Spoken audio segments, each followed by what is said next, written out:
Assalamualaikum warahmatullahi wabarakatuh. Puji syukur kehadirat Allah Subhanahu wa Ta'ala, karena atas berkat dan rahmatnya kita masih diberikan kesempatan untuk menghirup udara segar. Kita masih diberi kesempatan melihat indahnya ciptaan Allah Subhanahu wa Ta'ala, dan masih banyak lagi karunia dari Allah Subhanahu wa Ta'ala yang tidak bisa saya sebutkan satu persatu. Pada kesempatan kali ini, saya akan membahas mengenai upah. Dengan adanya video ini, untuk menyelesaikan tugas dari Bapak Zilfaroni SOSI MA, tugas mata kuliah Fikih 2. Masuklah kita pada pengertian upah. Upah dalam Islam dikenal dengan istilah ijaroh. Secara etimologi, kata al-ijaroh berasal dari kata al-ajru yang dalam bahasa Indonesia berarti ganti atau upah. Sedangkan secara istilah, ijaroh adalah akad pemindahan hak guna manfaat suatu barang atau jasa dalam waktu tertentu dengan adanya pembayaran upah, tanpa diikuti dengan pemindahan kepemilikan atas barang itu sendiri. Ijaroh dalam konsep awalnya yang sederhana adalah akad sewa sebagaimana yang telah terjadi pada umumnya. Hal yang harus diperhatikan dalam akad ijaroh ini adalah bahwa pembayaran oleh penyewa merupakan timbal balik dari manfaat yang telah ia nikmati. Maka yang menjadi objek dalam akad ijaroh adalah manfaat itu sendiri, bukan bendanya. Penetapan upah bagi tenaga kerja harus mencerminkan keadilan dan mempertimbangkan berbagai aspek kehidupan, sehingga pandangan Islam tentang hak tenaga kerja dalam menerima upah lebih terwujud. Upah yang diberikan kepada seseorang harus sebanding dengan kegiatan yang telah dikeluarkan. Seharusnya juga cukup bermanfaat bagi pemenuhan kebutuhan hidup yang wajar. Pemberian upah hendaknya berdasarkan akad atau kontrak perjanjian kerja, karena akan menimbulkan hubungan kerjasama antara pekerja dengan majikan atau pengusaha yang berisi hak-hak atas kewajiban masing-masing pihak. Akad yang sesuai dengan syariah adalah yang tidak mengandung gharar atau ketidakpastian atau penipuan, maisir atau perjudian, riba, bunga atau uang, penganiayaan, riswah atau suap, dan barang haram dan maksiat. Ada definisi al-ijaroh yang dikemukakan oleh para ulama fikih. Yang pertama, ulama Hanafiyah mendefinisikan ijaroh yaitu suatu akad yang dipergunakan untuk pemilikan manfaat yang tidak diketahui dan disengaja dari barang yang disewakan dengan cara pergantian atau bayar.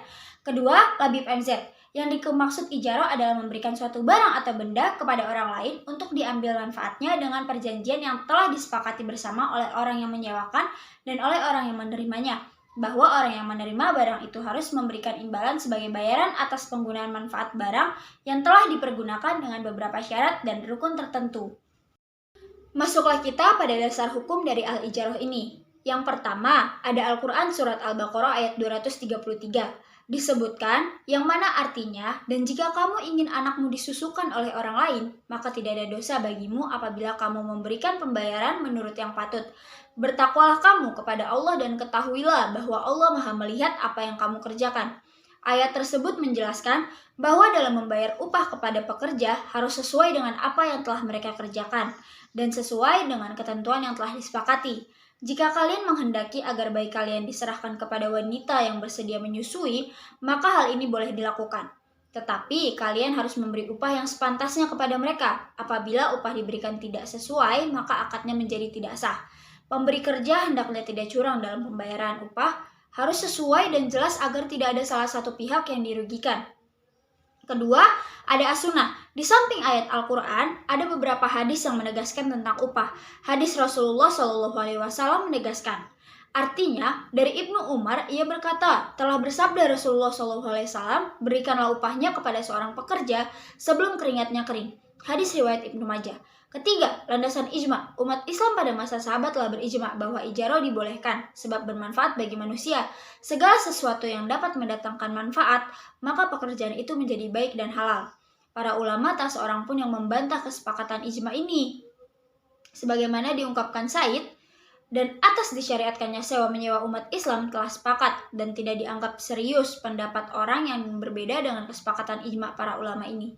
Karena al-ijarah merupakan akad pemindahan hak guna atas barang atau jasa melalui pembayaran upah sewa tanpa diikuti dengan kepemindahan kepemilikan atas barang itu sendiri.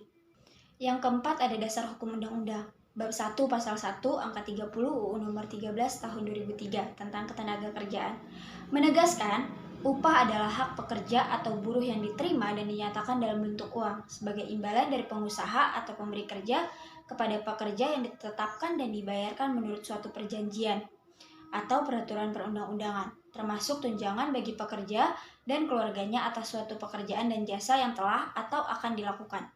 Tujuan pemerintah mengatur upah dan pengupahan kerja buruh adalah untuk melindungi pekerja dari kesewenang-wenangan pengusaha dalam pemberian upah. Setiap pekerja berhak memperoleh penghasilan yang memenuhi penghidupan yang layak bagi kemanusiaan.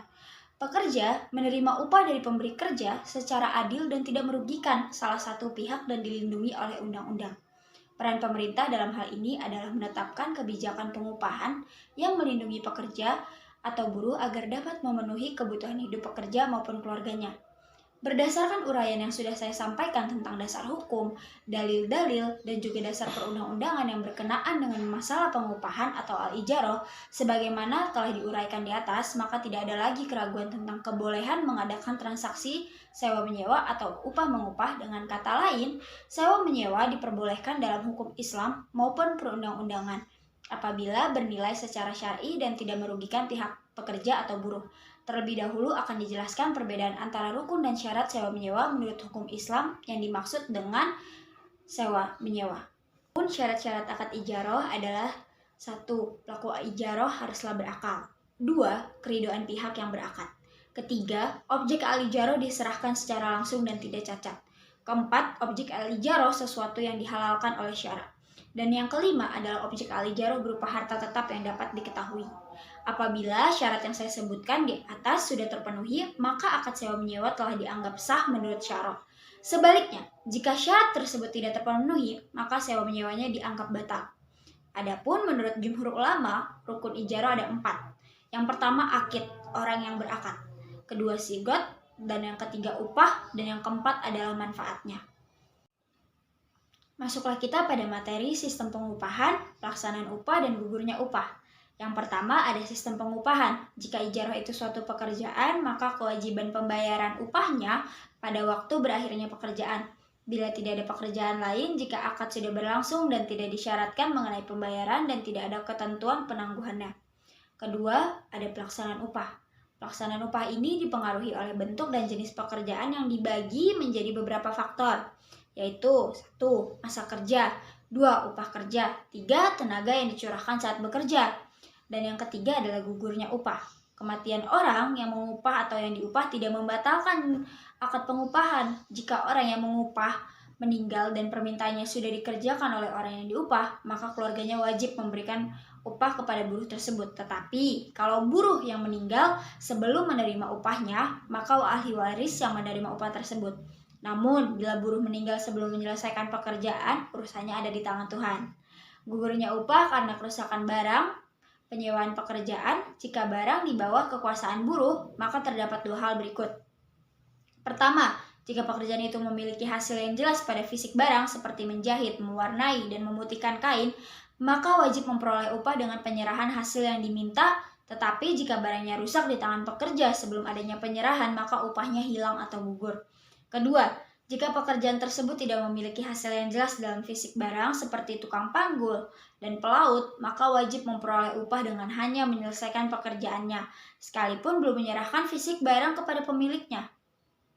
Masuklah kita pada materi macam-macam dan jenis upah di dalam fikih, yaitu dalam fikih muamalah, upah dapat diklasifikasikan menjadi 2. Yang pertama, upah yang telah disebutkan atau ajrun musamma adalah upah yang sudah disebutkan itu syaratnya. Lalu yang kedua ada upah yang sepadan atau ajrun misli, adalah upah yang sepadan dengan kerjanya serta sepadan dengan kondisi pekerjanya atau profesi kerja. Jika akad ijarahnya telah menyebutkan jasa atau manfaat kerjanya. Dilihat dari segi objeknya, akad ijarah dibagi menjadi 2. Yang pertama, ijarah manfaat atau al-ijarah ala al-manfaah, misalnya sewa menyewa rumah, kendaraan, pakaian, dan perhiasan. Dalam hal ini, muajir mempunyai benda tertentu dan mustajir butuh benda tersebut dan terjadi kesepakatan antara keduanya di mana muajir mendapatkan imbalan tertentu dari mustajir.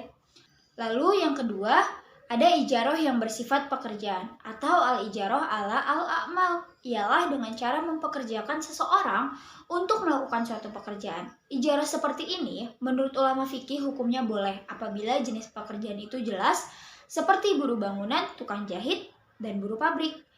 Muajir adalah orang yang mempunyai keahlian tersebut dan mustajir adalah pihak yang membutuhkan keahlian tersebut, tenaga atau jasa tersebut dengan imbalan tertentu.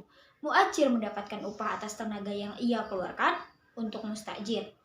Dan selain pembagian ijarah seperti yang saya terangkan tadi, ada pembagian ijarah lain yang sedikit berbeda. Pembagian ijarah ini terdapat dalam mazhab Syafi'i.